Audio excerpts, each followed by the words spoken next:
গরমে প্রাণ জুড়াবে তেমন একটা রেসিপি নিয়ে আজকে এসেছি। আর এটি হচ্ছে ওরিও আইসক্রিম।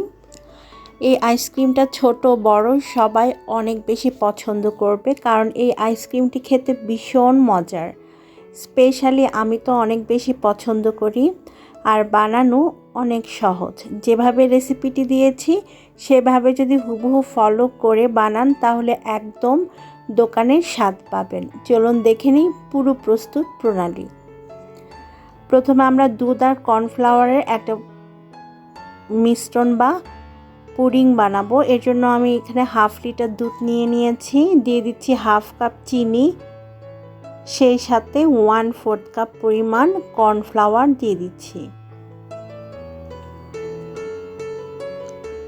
এবারে সমস্ত উপকরণ খুব ভালোভাবে মিশিয়ে নিব। তবে আমি এর আগে 1 চিমটি লবণ দিয়েছি যেন স্বাদের ব্যালেন্সটা ঠিক থাকে। চুলার আঁচটা মিডিয়ামে দিয়ে খুব ভালোভাবে মিশিয়ে নিচ্ছি। তারপর বলক উঠে আসা পর্যন্ত নাড়তে হবে। নাড়াচাড়া বন্ধ করা যাবে না, এতে করে প্যানের নিচে লেগে পুড়ে যাবে। কারণ কর্নফ্লাওয়ার দিয়েছি, এটা খুব সহজে ঘন হয়ে যাবে। তো কিছুক্ষণ নাড়াচাড়া করার পর দেখতে পাচ্ছেন বলক উঠে এসেছে আমাদের দুধ আর কর্নফ্লাওয়ারের মিশ্রণ থেকে। এই অবস্থায় আমি আরও 2 মিনিট নেড়েচেড়ে রান্না করব, তারপর নামিয়ে নিব। নামিয়ে নেওয়ার পর আমি একটা বাটিতে ঢেলে রুমের স্বাভাবিক তাপমাত্রায় আসার পর নর্মাল ফ্রিজে রেখে দিব 2 ঘন্টার জন্য, যেন এটা সেট হয়ে যায়। তো এখন আমি নামিয়ে নিচ্ছি, কারণ এটা যথেষ্ট ঘন হয়ে গিয়েছে। সেই ফাঁকে আমি এখানে 2 প্যাকেট ওরিও বিস্কিট নিয়েছি। আমি ছোট সাইজের ওরিওটা নিয়েছি। এই ছোট সাইজের ওরিওর মধ্যে 5টা বিস্কিট আছে। এবারে এই বিস্কিটগুলোকে আমি একটু ক্র্যাশ করে নিব। আপনারা চাইলে ব্লেন্ডারে একটু গুঁড়া করে নিতে পারেন, তবে আমি আজকে এমনি হাত দিয়ে এই বিস্কিটগুলোকে গুঁড়া করে নিয়েছি। তো এটাকে একটা পাশে রেখে দিচ্ছি।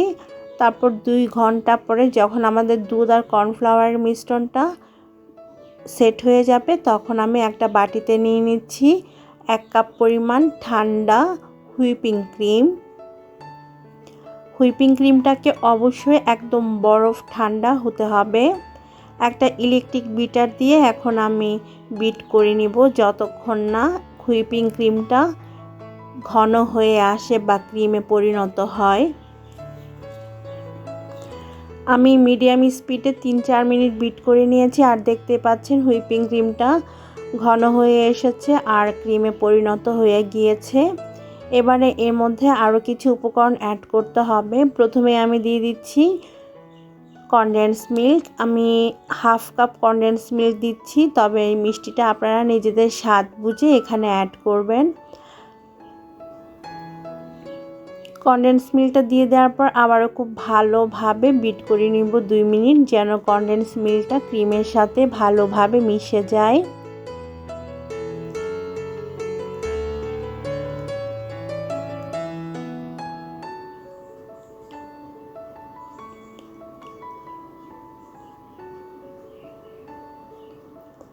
ভালোভাবে কনডেন্স মিল্কটা বিট করা হয়ে গিয়েছে। এখন আমি দিয়ে দিচ্ছি দুধ আর কর্নফ্লাওয়ারের মিশ্রণটা, আর দেখতে পাচ্ছেন এটা খুব ভালোভাবে সেট হয়ে শক্ত হয়ে গিয়েছে।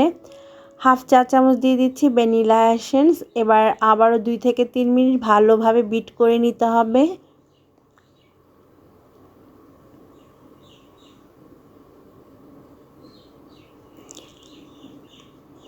তো 2 থেকে 3 মিনিট ভালোভাবে বিট করে নেওয়ার পর আমাদের আইসক্রিমের বেসটা একদম পারফেক্টভাবে তৈরি হয়ে যাবে। তো এখানে আমাদের আইসক্রিমের বেসটা তৈরি হয়ে গিয়েছে খুব সুন্দরভাবে। এটাকে আমি বিট করে নিয়েছি। এখন এর মধ্যে আমি ওরিও বিস্কিটের ক্রাম্বসগুলো দিয়ে দিচ্ছি। সবটুকু দিয়ে দেওয়ার পরে আইসক্রিমের বেসের সাথে আমি ওরিও ক্রাম্বসগুলোকে ভালোভাবে মিশিয়ে নিয়েছি। ব্যাস তৈরি হয়ে গিয়েছে আমাদের আইসক্রিমের বেস। এবারে এই আইসক্রিমের বেসটাকে আমি একটা এয়ারটাইট বক্সে ঢেলে নিব, যেখানে আমি আইসক্রিমটা সেট করব।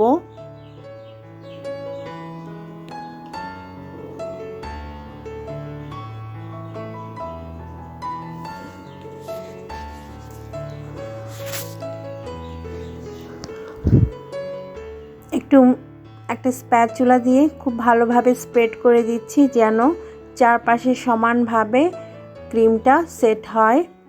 তারপর একটু ট্যাপ করে নিয়ে উপরে আমি আরও কিছু বিস্কিটের টুকরা দিয়ে দিচ্ছি। এবারে এই বক্সের মধ্যে ঢাকনা দিয়ে দিতে হবে আর ডিপ ফ্রিজে রেখে দিতে হবে 6 থেকে 7 ঘন্টা, কিংবা ওভারনাইট রাখতে পারেন। এতে করে আইসক্রিমটা খুব সুন্দরভাবে সেট হয়ে যাবে। তো আমি সারা রাতের জন্য আইসক্রিমের বক্সটাকে ডিপ ফ্রিজে রেখে দিব। এর পর দিন আমি আপনাদেরকে আইসক্রিমটা ওপেন করে দেখাবো।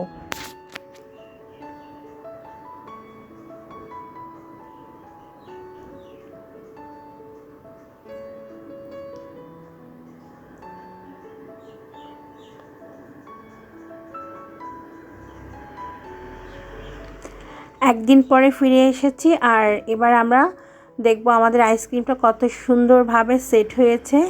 দেখতে পেয়েছেন। এখন একটা আইসক্রিম স্কুপার দিয়ে আমি আইসক্রিমটা একটা প্লেটে সার্ভ করে নিচ্ছি। ব্যাস তৈরি হয়ে গেল খুবই মজাদার ওরিও বিস্কিট আইসক্রিম। একবার হলেও বাসায় এটা ট্রাই করে দেখবেন। এই আইসক্রিমটা খেতে ভীষণ রকম সুস্বাদু হয়ে থাকে। বাচ্চা থেকে শুরু করে বড়রাও অনেক পছন্দ করবে। আর হুবহু রেসিপিটি ফলো করলে আপনারা একদম বাইরের কেনা আইসক্রিমের স্বাদ পাবেন। আমার রেসিপি ভালো লাগলে আমার চ্যানেলটিকে সাবস্ক্রাইব করতে ভুলবেন না। সেই সাথে পাশে থাকা বেল বাটনটি অবশ্যই প্রেস করে রাখবেন, তাহলে আমি রেসিপি দেওয়ার সাথে সাথে নোটিফিকেশন পেয়ে যাবেন। আল্লাহ হাফেজ।